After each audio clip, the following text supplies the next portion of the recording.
Hello my dear viewers. Today is April 10, and I want to dedicate this video to the information war. I want to talk about how Kyiv is frankly losing this very fight, despite the fact that the entire Western world is helping it win. Here I want today rely on the words of representatives of the Kyiv regime, first of all, on the words of Vladimir Zelensky, answering one of the questions in one of his recent interviews, said that the most unpleasant event for him was that one of the leaders of the European Union asked him, "Was it exactly what you say in Bucha? It's true?"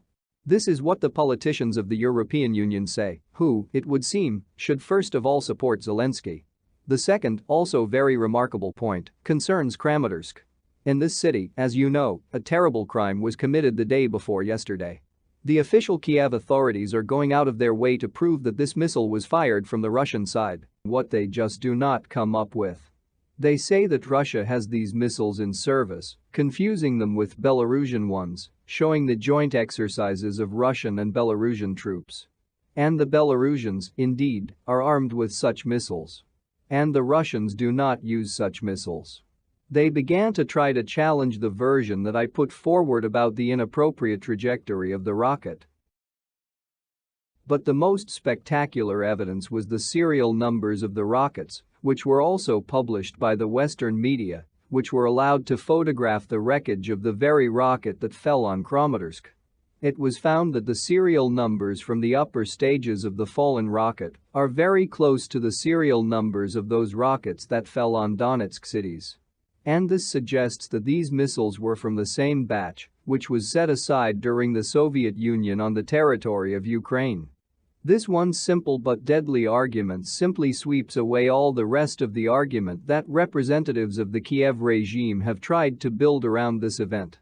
In fact, they are doing all these provocations to prove the inhumanity of Russia and show that they are poor, offended, unfortunate, fighting against the evil Russians. But given that people carry out these orders carelessly, all their mistakes immediately come out and raise doubts. Moreover, all these doubts will continue to accumulate one another and cause great distrust. And this is already happening.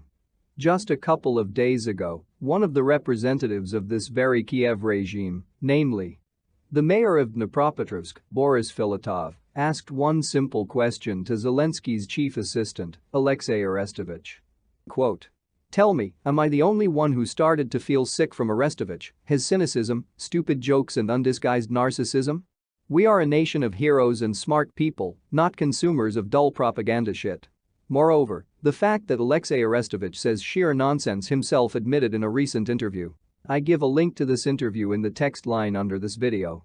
In this video, Arestovich explains to the correspondent of the Ukrainian channel the scheme of deception of those people who trusted him. This is a standard scheme that is used to fool the masses. And Arestovich openly, not embarrassed, narcissistically boasts to everyone about how he deceives the people of Ukraine. It all sounded so cynical that I highly recommend you watch this short interview.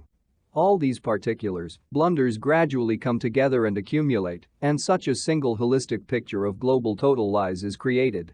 Moreover, our most important achievement, including thanks to you, my dear viewers, is that we were able to make them justify themselves. After all, the most important thing in this situation is to force the opposite side to make excuses. After all, they created all this in order for Russia to justify itself before them and before the whole world.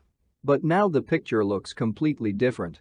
We were able to do so, or rather, their mistakes turned the situation in such a way that it is they who now have to make excuses. Moreover, it is very, very difficult for them to justify themselves, taking into account the facts and circumstances that are gradually emerging, both in Bucha and in Kramatorsk.